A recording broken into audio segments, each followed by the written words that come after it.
我这样做可能是为了你好啊，如果不是你呀，我早就。This is a common phrase that many Chinese children often heard when they were young. Now I'm a mother and I feel like I need to break this pattern. A couple days ago, I was chatting with my friends and one of them said this to me. She said, wow, being a mom must be very selfless. Look at you. You are sacrificing so much for your baby. I know she meant well, but it feels like I don't have my life anymore, which I totally get it. I don't go out as much as before because Isla keeps crying in the car seat and it stressed me out. For a while, I did feel like I sacrificed a lot for her, especially when people start saying, you don't need to breastfeed, just use formula. Or you don't need to watch her all day long, just send her to daycare. I was like, what are you talking about? She's only 6 months old. By the way, I'm not judging people who choose formula or daycare. What I'm trying to say is I noticed there were two voices consistently fighting in my head. One shouting, put yourself first. The other whispering, baby comes first. It felt like a tug of war between those two identities, the woman I was and the mother I'm becoming. And that's when I realized I've seen this pattern before. Growing up in China, how many times have we heard 爸爸妈妈原本可以怎么怎么样，但就是因为你，我们才怎么怎么样，我们付出了这么多，你还不领情，你个白眼狼。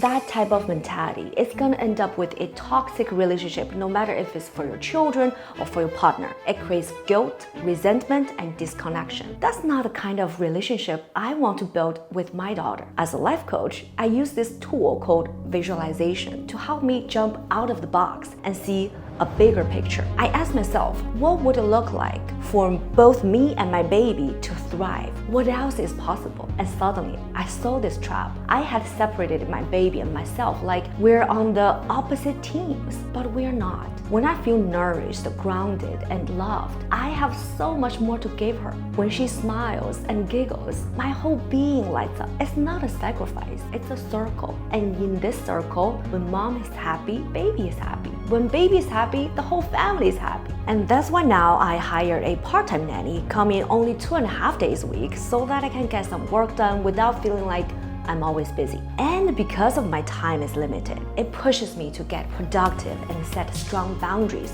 which is the skills I always wanted to work on.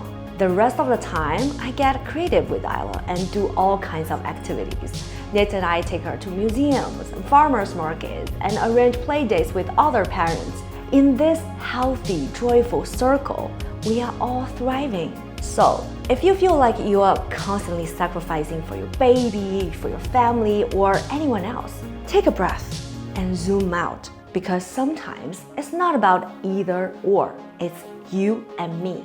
Together, we are one.